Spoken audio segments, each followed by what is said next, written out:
Hello বন্ধুরা, তোমরা সবাই কেমন আছো? সবাইকে জানাই সুবর্ণাস গ্যালারির পক্ষ থেকে অনেক অনেক শুভেচ্ছা ও ভালোবাসা। বন্ধুরা, আজকে আমি আমার শাশুড়িমার একটি রেসিপি শেয়ার করব, ঐতিহ্যবাহী বাংলাদেশের একটি খাবার।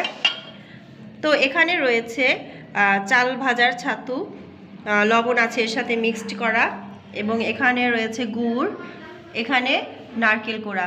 তো এই তিনটি উপকরণ দিয়েই তৈরি হয়ে যাবে বাংলাদেশের একটি ঐতিহ্যবাহী খাবার। তো বন্ধুরা, এখানে গরম পানি বসিয়ে দিয়েছে, আর এখন এর ভিতরে দিয়ে দেবে গুড়।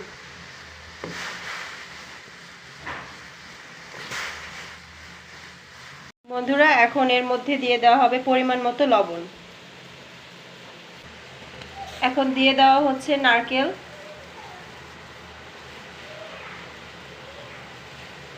তো বন্ধুরা, এখন এর মধ্যে দিয়ে দেওয়া হবে চাল ভাজার গুঁড়ি।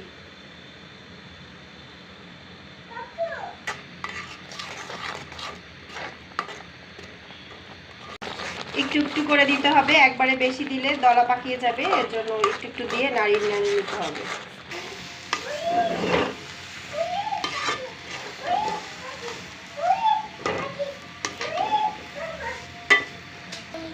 এখন এটা নামিয়ে নেওয়া হবে।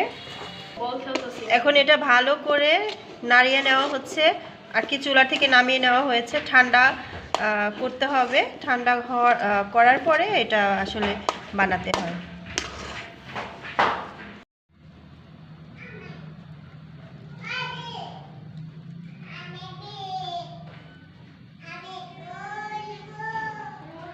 এখন গোল গোল করা হচ্ছে, ঠান্ডা হয়ে গেছে।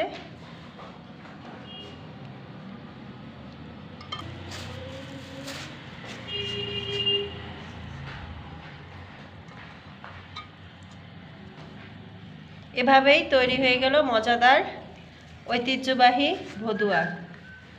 এবং ভদুয়া খাওয়ার জন্য কত দর্শক বৃন্দ। হাই, কেমন লাগছে জিভা? কেমন মজা, ইয়ামি, ওয়াও। তো বন্ধুরা, আমাদের তৈরি হয়ে গেছে আজকের মতন সেই ভদুয়া ঐতিহ্যবাহী।